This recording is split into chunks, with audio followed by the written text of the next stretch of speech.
Are you ready for chapter 4? Because we are going to learn about the cell today. This is a little bit of a longer chapter, so we'll see if I can get it done in one video. It may take me 2 videos, but we'll see how far we get. Also, we can go through this one kind of fast because a lot of you are probably familiar with the parts of the cell already. So this is just kind of an outline of what it's going to look like. Cellular level of organization, prokaryotic cells, eukaryotic cells, and then a lot of focus on the eukaryotic cells. Nucleus and ribosomes, endomembrane system, microbodies and vacuoles, energy-related organelles, and the cytoskeleton. So broken down into several different parts. All right, so first of all, let's look at the cell theory. How did we even come up with cells to begin with? In the 1830s, they kind of figured out what a cell actually was, and then they looked at 2 biologists, Schleiden and Schwann, from 1838 to the 1839, came up with this idea of the cell theory. They suggested that all the organisms are composed of cells. Schleiden looked at plants, Schwann looked at animals, and they then said that cells come from pre-existing cells because cells are self-reproducing. So this goes to show that one cell originally, and you have that one cell that divides into 2 cells, and those 2 cells divide into 4 cells, and so on. So they don't just magically appear. And then the last is the cells are the basic units of structure and function in organisms, and so that in living organisms. So if an organism is alive, then it has cells as its building blocks. So here we can kind of see that plant and animal cells do have different characteristics between them. Plant cells are cell walls with vacuoles, and animal cells do not have that large central vacuoles and are also lacking cell walls. But other than that, many of the structures are the same. Plant cells also have chloroplasts. Now, it took a while for us to figure out about cells because we couldn't see at that small level. We didn't have the technology available. We could see things like, an ant here on this scale, or a mouse, but it took a lot longer for us to find these smaller things because we didn't have the right technology available to us. Now, it wasn't until much later that we were able to come up with that technology in the form of a microscope, and once those microscopes were developed, then it was a huge rush to discover as much as could possibly be found using those microscopes. So cells themselves range in size from 1 millimeter down to 1 micrometer in diameter, but cells cannot get very big, and the reason for that is a surface area to volume ratio. This means that as a cell grows, the surface area doesn't grow quite as fast as the volume does, and it takes longer for something that's in the center to reach the outside. So let's say you have a waste product that the cell wants to get rid of. It's going to take a long time for a big cell for that waste product to travel all the way from the outside or inside all the way to the outside. But if you have a tiny cell, it doesn't take very long. It can get rid of the waste very quickly. So small cells have that larger surface area to volume ratio, and it's an advantage for getting the things out that need to get out and getting the things in that need to come in. So here we can see how that works. So if you have a big cell, it takes a while for something to get from the outside to the very center. But if you've got a small cell, it can get in and out very quickly. And that's more of what the cell is looking for. Now there is an exception to this, and the exception is if you have a long skinny cell. If you have a long skinny cell, you can still transfer things from the inside to the outside fairly quickly because even though it's one big cell, it's long and skinny and stretched out, and so it doesn't take quite as long to reach that center. So microscope today, the one most commonly used is compound light microscope, and you probably used it in science class back when you were in school. And this compound light microscope is pretty good for looking at basic cells and basic organisms. Sometimes it can get down to bacteria, but even then the bacteria don't get focused in very well.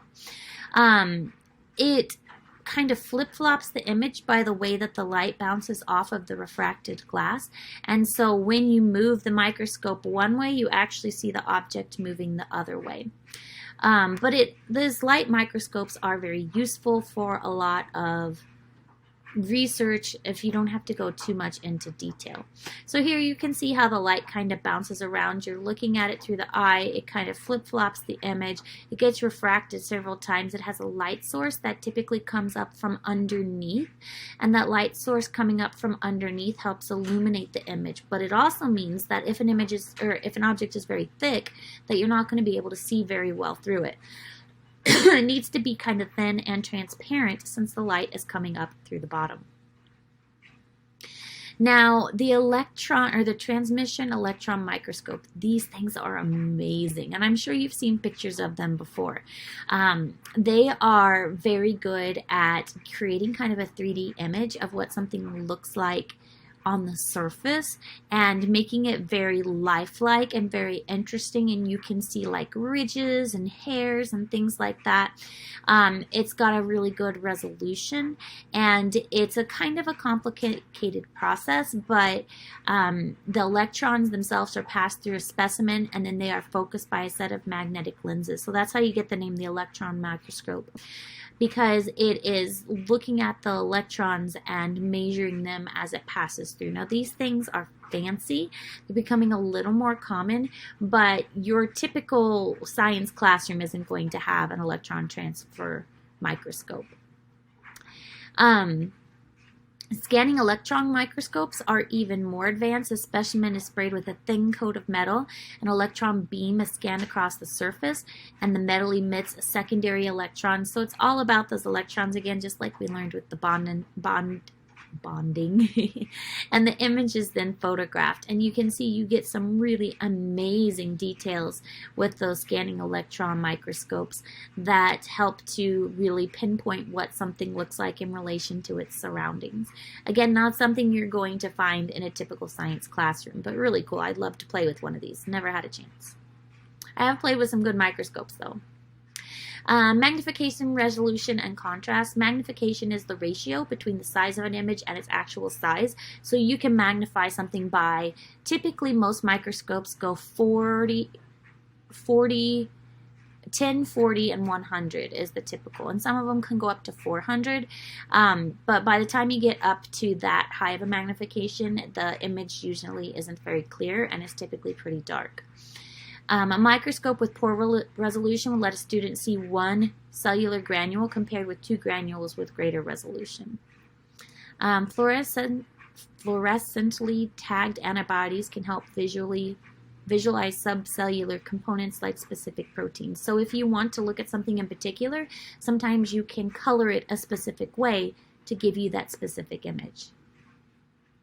Light rays can be bent and refracted and focused as they pass through, but electrons can't. And electrons have a charge and can be brought into focus by electromagnetic lenses. So the process of actually using microscopes can be a little bit complicated. A major advance in illumination is the confocal microscopy, and this is something that's getting kind of new. It's a narrow laser beam is scanned across the transparent specimen, and the beam is focused on a very thin plane of the cell and can optically select the specimen by focusing up and down. So the microscope image can be recorded by a TV camera and in a video enhanced contrast microscopy. And the computer makes the darkest areas of the image darker and the lighter areas lighter, and giving it a more of a high contrast image. So here's just another comparison. Again, this is the light microscope, the most commonly used one. Transmission electron, and then the scanning electron. This is all looking at the same element, which is a euglena. So here's what a euglena typically look like if you or I were to look at it under a microscope. This is what it looks like. Oops, sorry. This is what it would look like under the scanning electron one. So I think personally that these make the best images. And here's some other examples of the photomicrographs of a cheek cell. And you can see that depending on the staining, depending on the light, you can get various images of the same type of cell. All right, now looking at prokaryotic versus eukaryotic cells. Eukaryotic cells have a membrane around their nucleus, so they have their DNA contained within a nucleus and the membrane surrounds it. Prokaryotic cells do not have a membrane-bound nucleus. They still have DNA because they are still considered a living creature. They just don't have a membrane that surrounds that DNA. So bacteria are the only ones that are considered prokaryotic. And some bacteria are helpful and some bacteria are harmful. But there are many kinds of bacteria out there. Prokaryotic cells can be divided into bacteria and archaeobacteria. Bacteria are the regular ones that we talk about most of the time, and archaeobacteria are the ones that live in more extreme conditions. So the structure of the prokaryotic, they're typically pretty small. They could be spherical, which is circular, rod-shaped, which are bacillus, or spirals, which are spirillum. So they just look like dots and lines under a typical microscope. They have a cell envelope, which includes a plasma membrane, a cell wall, and glycocalyx, which is a layer of polysaccharides on the outside. Must be well organized and resistant to removal, and they often will have this capsule that prevents that. So these bacteria's, this capsule is what is the key to their success. The capsule prevents them from being damaged and protects them, and that this capsule is why they're so hard to kill. And if you're disinfecting a surface, you have to leave the disinfectant there for a while, because, or if you've ever donated like blood and they like rub that thing on your arm like forever and they count down, that's the iodine that's disinfecting and making sure that they've actually killed the capsule of the bacteria. Here's some examples of the coccus, which is the circle ones, the spirillum, which are the spirals, and the bacillus that are the rod-shaped. The plasma membrane, we've already talked about this in the last unit a little bit, made of a phospholipid bilayer. Here you can see the proteins that are spanning that. These proteins have many functions. A lot of it is to make openings so that other things can fit through, but there are also things like recognition proteins on the surface of the cell so that we recognize it as, hey, we're supposed to be here. Sorry. That, hey, we're supposed to be here. And, or it could be a type of protein that aids in movement of the cell as well. Here's the structure of a prokaryotic cell. It is pretty simple and straightforward. Oftentimes it will have a flagella, which is like a little whip-like tail that helps it to move. Ribosomes are present for protein synthesis, and they will have a nucleoplasm, which is kind of like what the DNA is wrapped in. They have a plasma membrane and a cell wall and a capsule. So a very primitive structure, which is why those prokaryotic cells are considered more primitive and not as advanced. So the cytoplasm is, think of it as kind of like a jelly-like fluid that is suspending the organisms, but it will also act as like a little storage for sugars and salts and ribosomes and all kinds of materials float around in that cytoplasm. The nucleoid is the region that contains the single circular DNA molecule, and again, it does have that DNA, it just doesn't have a nucleus around it. Plasmids are small accessory rings of DNA, and ribosomes are the tiny structures in the cytoplasm that synthesize proteins. So ribosomes are what is necessary in order to make those proteins. Then, other things it has is a flagella that provides motility or movement.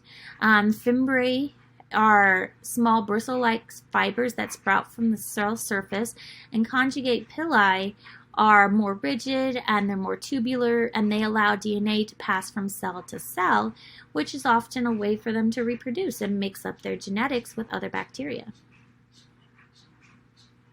Alright, so moving on to the more advanced eukaryotic cells. We're moving at a good pace, so we'll see if I can keep this to one video.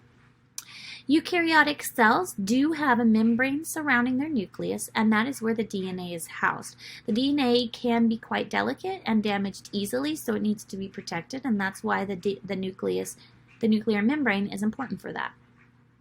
It has eukaryotic cells in general have specialized organelles. Think of it very similar to a factory, where in the factory there are different people who do different things, and the same with the cell. There are different parts of the cell that do different things. The plasma membrane is the outer building of the factory that allows things to go in and out. Now, some things that are tiny can fit right through the plasma membrane. Other things that are too big, they need help getting through that membrane. They can still get in, but they need a little assistance. And that's that phospholipid bilayer, remember, with the hydrophilic heads and the hydrophobic tails. The first two distinguish eukaryotic from prokaryotic cells, the membrane-bound nucleus and the specialized organelles. Eukaryotic cells are typically a lot larger, and eukaryotic cells are compartmentalized. Those organelles mean like little organs, and they do perform specific functions. Oftentimes, eukaryotic cells will reproduce by asexual reproduction with another organism, so a more advanced organism have the eukaryotic cells, they have sexual reproduction, whereas many of the single-cell creatures are going to reproduce by asexual reproduction and just making a clone of themselves. Here we can see how that process works and how we have different divisions. We've got our prokaryotic cell, which eventually evolved into the animal and to the plant cell. So the animal cell is lacking a cell wall, and also lacking a central vacuole and chloroplast, which are the structures that can be found in a plant cell. So the origin of the eukaryotic cell, fossil records suggest that the first cells were prokaryotic and that eukaryotic came later.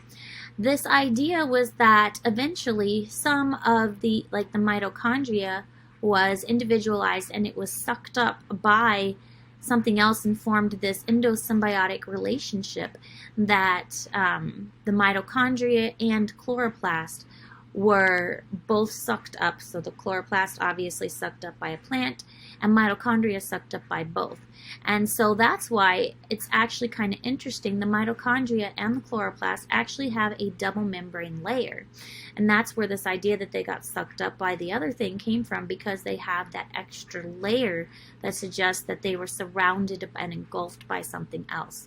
So energy organelles, mitochondria and chloroplast, may have originated when larger cells engulfed smaller prokaryotic cells. Eukaryotic cells would have benefited from the ability to utilize oxygen or synthesize organic food.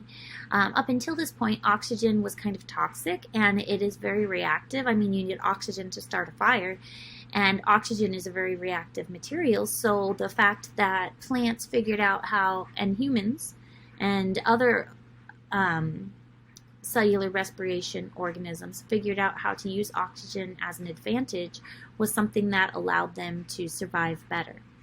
But endosymbiotic theory is the name of the hypothesis that suggests that originally chloroplast and mitochondria were separate and they got engulfed by something else.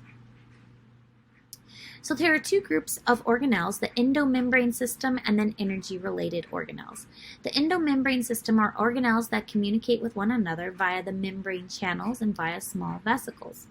The energy-related organelles are basically the mitochondria and the chloroplast, and they're typically going to be independent and pretty self-sufficient. They just do their own thing, and they don't really rely too heavily on the other organelles in the cell. Again, another part to support the theory that they used to be individual. So on your test, you're probably going to need to know the parts of the cell, so this is a good slide to come back to, but you can look this up pretty much on any website as well, and I'm sure it's in your textbook also, in that textbook reading, which you should be doing. But the animal cell has many different parts. The animal cell specifically has a plasma membrane, and we have a nucleus surrounded by a nuclear membrane, and we have a nucleolus in the center. The nucleolus actually doesn't have anything to do with DNA. It's where the ribosomes are created. The DNA is found in this outer part here. We have nuclear pores, which the DNA can exit through, and then we have the endoplasmic reticulum. Here's our rough endoplasmic reticulum, and next to that is our smooth endoplasmic reticulum. The rough ER often has ribosomes on the surface, which is why it is called rough. It has a rough, bumpy appearance. The smooth ER does not have those ribosomes. So the rough ER and the smooth ER, and then we have our mitochondria here.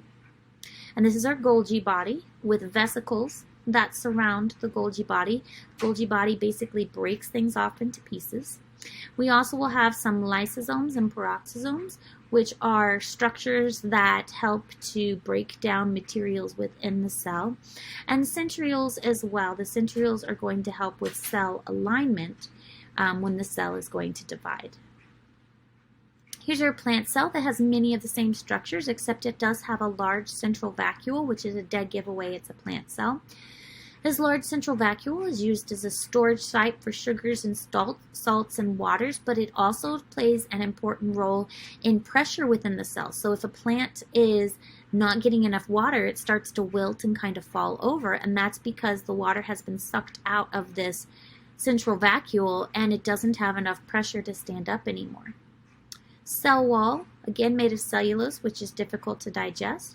We've got chloroplast, we've got mitochondria. We do still have a plasma membrane in here, and it's just lining the cell wall itself.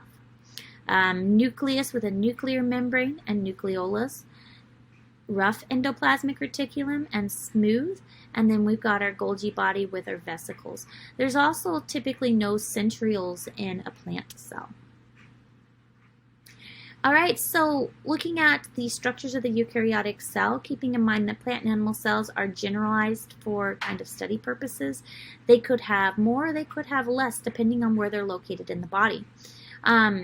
Specialized cell may have more, a few copies of organelles. So examples are liver cells with detoxified drugs have more smooth endoplasmic reticulum than other cells. Nerve cells have more, which carry electrical signals, may have more plasma membrane.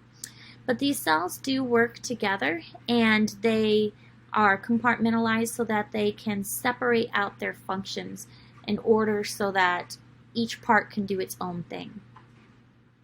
Now, vesicles are a little bit weird. Vesicles, think of them as little bubbles, and these bubbles float around in the cytoplasm delivering nutrients to where they want to go. Vesicles are the transporters. They carry things to different parts of the cell, but also into and out of the cell. So vesicles move around using the cytoskeleton. Think of it as kind of like fibers that are like a train track, moving it from place to place. And plant cells, fungi, and many protists have those cell walls that make it a little more difficult for nutrients to get in and out than if it was just using a plasma membrane like the animal cell is. All right, so looking at the structures individually, the nucleus. The nucleus is the command center and usually near the center of the cell, but not always. On plant cells, it gets pushed to the side because of that osmotic pressure. It's separated from the cytoplasm by a nuclear envelope, and it has a double layer of membrane of the nuclear envelope. And it has nuclear pores, which are very small, which allow for the exchange of nucleoplasm and cytoplasm, but also allows for the DNA to leave the cell itself, to leave the nuclear membrane itself. Contains chromatin and a semi-fluid nucleoplasm, so it's kind of like cytoplasm that fills the nucleus, called nucleoplasm. And eventually, these chromatins will condense and form into chromosomes when the cell goes through its division process. But most of the time it is left all unwound and spindly because it doesn't need to condense unless it's going to go through mitosis. There's a nucleolus in the center, and this nucleolus, its main job is to make RNA. So our RNA is actually called a ribosomal RNA, or the ribosomal units, and so that is what the nucleolus does, is make these ribosomal units. All right, so here we can see the nucleus. We've got our nuclear pores, which has got our phospholipids again, and our nucleolus in the center that is making those ribosomal subunits. Again, this doesn't have anything to do with the DNA. That's a misconception, but all of this is where the DNA is stored and eventually will form chromosomes when the cell is dividing. So the ribosomes are called rRNA, which is a ribosome, and they may be located on the endoplasmic reticulum, making them look rough, or just free-floating in the cytoplasm. Polyribosomes, if they're just in if they're in groups. And this is where protein synthesis takes place, the production of proteins. The strand of DNA gets transcribed to an mRNA strand, which is a messenger RNA. And then from the messenger RNA, it will go to a ribosome and get translated into an amino acid. So it's this whole process where it's getting the information out of the DNA, out of the nucleus, into the cytoplasm and into a ribosome where a protein can be made. So this is kind of the central idea behind molecular biology, is DNA to mRNA to protein. And it's not too complicated. We'll talk about that more in a different unit. But the function of the ribosome is basically just to read that strand as it's coming out of the cell, and that is to allow us to make proteins for our body in the correct format. All right, so our endomembrane system is a series of membranes that we have inside the cell: nuclear envelope, endoplasmic reticulum, both smooth and rough, and the Golgi apparatus and vesicles. The Golgi apparatus is like the packaging and sorting. The Golgi I always think is fun because it like breaks off like little tiny bubbles of itself to transport things around. So something that needs to be transported around the cell will come to the Golgi body, and the Golgi breaks off a little piece of itself and then transports it away. The nuclear envelope is basically just a boundary allowing things to enter and leave the nucleus. And then we have the rough ER and the smooth ER, which are both in the process of making other lipids for the cell and also aiding in protein synthesis. So the rough ER has the ribosomes, and it can produce more proteins. It modifies the proteins to make sure they are stable and in the right shape that's necessary. It can add sugars to the proteins as well, and it also will break off small pieces that will form transport vesicles. This can be moved to the Golgi apparatus if needed. The smooth ER does not have ribosomes, which is why it is called the smooth ER, and its job is basically to make more lipids for the cell.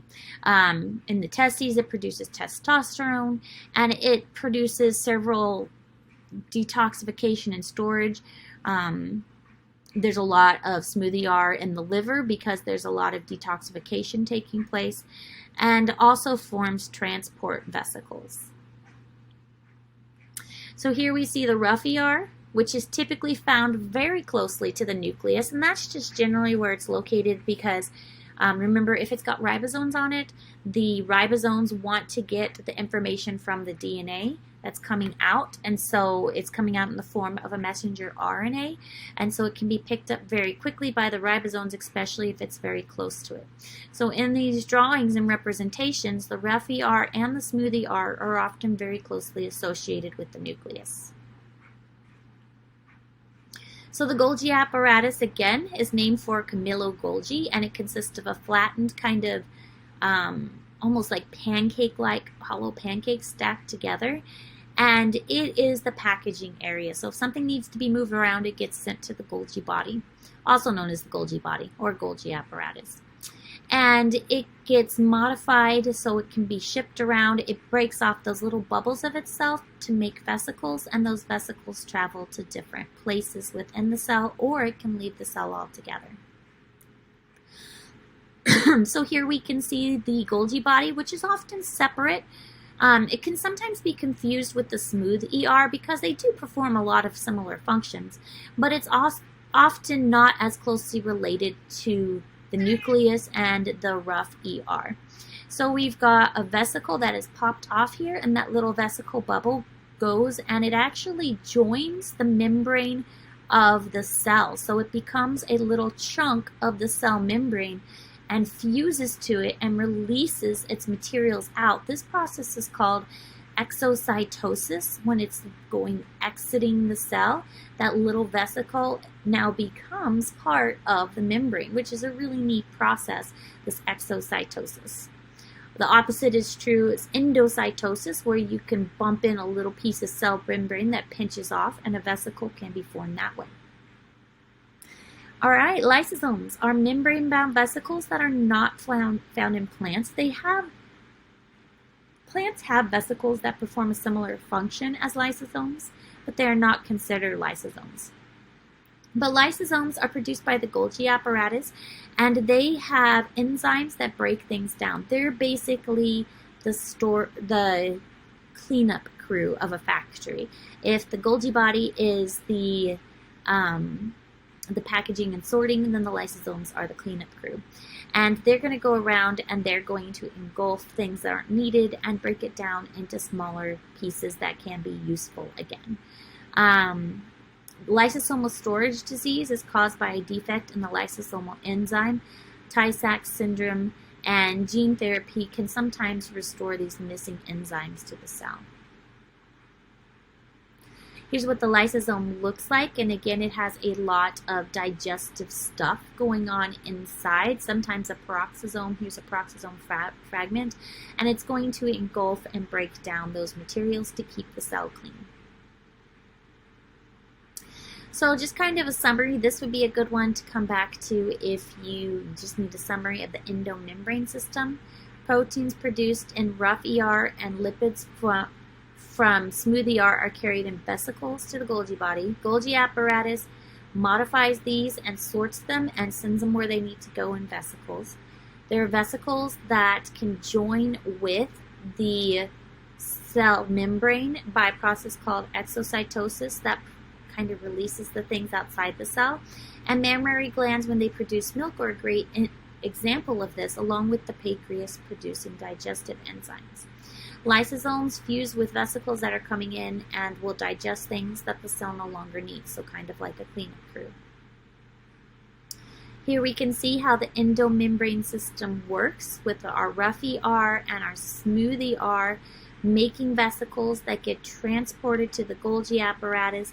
The Golgi apparatus making vesicles that can either spit things out by endocytosis or take things in, exocytosis, I said it wrong. Spit things out by exocytosis or bring things in by endocytosis. So microbodies and vacuoles, these are, microbodies contain specialized enzymes to perform special functions. Peroxisomes are a good example of that. They are similar to lysosomes. They're membrane-bound little vesicles. They have enzymes inside, and they active in lipid metabolism and can be used to catalyze reactions that produce like hydrogen peroxide, among other things. And they are used as a way to kind of help clean up as well. So peroxisomes and lysosomes both are kind of cleanup organelles. So here's an example of a peroxisome, and you can see that this one is found in plant cells. So this is more commonly found in plants because remember, lysosomes are not found in plant cells. Now the central vacuole is a very large storage structure that is found mostly in plants, and in plants it can take up to 90% of the cell volume in some cases, and it is important for storage of water and nutrients, pigments, and cell and waste products, so just kind of like a storage place, a dumping ground, but also turgor pressure. This was what we were talking about earlier about how it makes the plant stand upright unless a plant is experiencing drought or dry conditions, and that causes it to wilt. So you're losing that pressure that causes it to stand upright. So think of like a bouncy house with air blowing into it, and how the bouncy house, as long as it's got constant air going into it, the bouncy house stays up. But then when the bouncy house loses that airflow, the bouncy house deflates. Well, the central vacuole does the same thing, only with water. As long as there's water present, the plant's going to stay upright. But as soon as that water starts to go away, the plant is going to start to deflate. Here's a picture of the central vacuole under a microscope. This would be the nucleus. This is our chloroplasts here. And you should be able to see there's a mitochondria there along with some other vacuoles, and the cell wall that is around the outer edge. The cell walls often bump up against other cells. Chloroplasts, very important structure. It has that double membrane, so it's like it's folded around itself twice. And so instead of a 2 phospholipid bilayers, you actually have 4 phospholipids. And that again supports the idea that it was swallowed up by a bigger cell. They have a series of discs inside called the thylakoids, which are very important for the photosynthesis process, and all of that has a fluid-like suspension around it, which is called the stroma. And it's green due to the pigment chlorophyll, because the green photosynthetic pigment is helpful to absorb the sunlight and repel sunlight that's not needed. It is only found in the inner membrane of the chloroplasts. So the chloroplast uses some energy to produce carbohydrates. That's basically what a chloroplast does, is make carbohydrates. And then that carbohydrate is taken to the mitochondria, and that mitochondria is able to produce energy. So even plants have mitochondria present, because the whole purpose of the mitochondria is to make ATP, whereas the chloroplast really just makes sugar. But once we get that sugar, then we can change it into ATP by cellular respiration using the mitochondria. So chloroplasts are a type of what's called plastid, and it serves as a site for photosynthesis. Basically, they're capturing light energy, and that light energy is something that the plant uses, but we cannot. It's trying to turn it into a chemical energy, which is usable. So photosynthesis synthesizes carbohydrates, which are those glucose molecules, from carbon dioxide and water. And it basically combines the carbon dioxide and water to make C6H12O6. And that is changing. It's really amazing when you think about it, that this is a gas and this is a liquid. And photosynthesis basically takes this gas and liquid and turns it into a solid sugar. So it makes food using carbon dioxide as its only carbon source. Again, pretty amazing. Taking that carbon from a gas and turning it into a solid.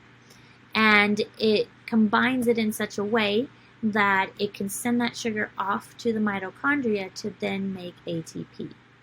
The endosymbiotic theory describes a eukaryotic cell engulfing the photosynthetic bacteria. So it has that nucleus formed, and it eats the photosynthetic bacteria, and suddenly it's got a plant cell formed.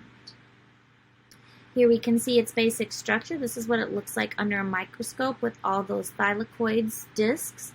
And this is what it looks like in a drawing representation with its 2 layers, or 2 membrane layers. And filling the inside is the stroma, or the fluid. Now the mitochondria is the next one, and it is contained in nearly all eukaryotic cells, plant, animal, algae. If it's eukaryotic, most of the time it has a mitochondria. It is smaller than chloroplast, and its numbers vary because some things need more mitochondria than others. Nerve cells and muscles both have high concentrations of mitochondria because both need a lot of energy. If the cell doesn't need as much energy, then it's not going to have as much mitochondria. Liver cells can have as many as 1,000 mitochondria because they are using a lot of energy to detoxify things. Contain ribosomes and their own DNA. So mitochondrial DNA is kind of interesting. You only inherit it from your mother. So all of the mitochondrial DNA that it has came from your mother. Surrounded by a double membrane, and it has a matrix and again kind of a folded and mixed up membrane on the inside, which is called a cristae. The matrix is the fluid that's inside. So we had a stroma fluid in the chloroplast, so we have the matrix in this one in the mitochondria. And its job is to break down the carbohydrates and turn it into a chemical energy, or ATP, that our cell can use. So it's quite a process to get from sunlight to energy. First, the sunlight has to go through photosynthesis, which makes the sugar, and then the sugar has to go through cellular respiration, which makes the ATP.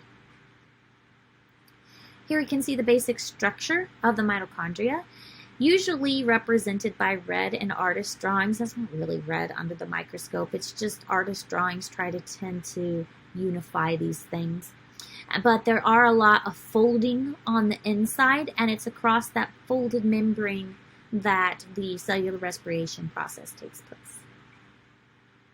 All right, so the cytoskeleton that maintains the shape of the cell. It assists in movement, makes the cell have a uniform shape, and there are 3 types of macromolecules that are used for this: actin filaments, intermediate filaments, and microtubules. And all of these provide support and shape and movement for the cell. These can be broken down and reassembled as needed, or depending on whatever the cell needs at the time, and may be compared kind of to the bones and muscles of an animal cell. So if a cell kind of needs to move for something, that's what the cytoskeleton does. It is dynamic and responds to environmental changes, so this is something that isn't going to stay the same. Here are some examples. It can have kind of a twisted appearance. It can be more complicated. It can be kind of loopy, depending on what that organism needs at the time. The actin filaments are extremely thin and kind of twisted like a pearl necklace. They support from microvilli, especially in the intestinal cells of the digestive tract. It can move things around within the cell, and cytoplasmic streaming. So if something in the cell needs to be moved, that's what these actin filaments can do. It will create like false feet, pseudopods. Pseudo means false, pods mean feet. It can create false feet so that amoeboid cells can move around. And it's helpful in movement in many things. Important in animal cell division when the cell membrane is starting to pinch off to form 2 cells from that one original cell. Those actin filaments come into play.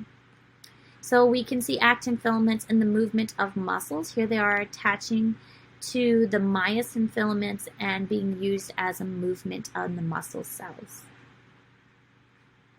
The intermediate filaments in size of an actin filament, rope-like, and they vary in nature from tissue to tissue. It supports the nuclear envelope and the cell-to-cell junctions. It's going to like hold the cells together so that if cells need to go next to each other, they're not just like randomly floating away. Protein keratin is also a mechanical strength to the skin cells. The microtubules are typically longer, and these are going to form more of the flagella in the movement of the cells, like in a prokaryotic cell, for instance, but we also see the flagella in like a sperm cell. It will most important MTOC is the centrosomes, which help with interacting of motor molecules, kinesins, dyneins, to cause movement of the organelles, and they will sometimes have mitotic spindles during the cell division, which help to move things around when the cell is going through the division process. So here are just some visuals of it. ATP is often used to help move things around within the cell. Centrioles are short, hollow cylinders that are composed of 27 microtubules. They are really important, 1 pair per animal cell with orientation during cell division. So they help everything line up when the cell is getting ready to divide during mitosis. So we'll see these more in the mitosis process. They may give rise to basal body of cilia and flagella, but mostly they're going to help during mitosis, orienting where things turn. Here's what the centrioles look like, and again only found in animal cells and helping move things around when the cell is getting ready to divide. Now, cilia and flagella are both responsible for cell movement. The cilia are small hair-like structures, and flagella are the long whippy tails, and both of those are part of the cytoskeleton used to move things around. And you can see how they bend and flex, and there are a series of tubes that are all wrapped together. All right, so we just managed to make it and finish up this chapter 4. This is all for your first test, so make sure to go back and review your readings and review your assignments so that you are ready for your first test over this material. But also don't forget that it will be a comprehensive final exam at the end of the semester, so you'll want to make sure to remember that as well.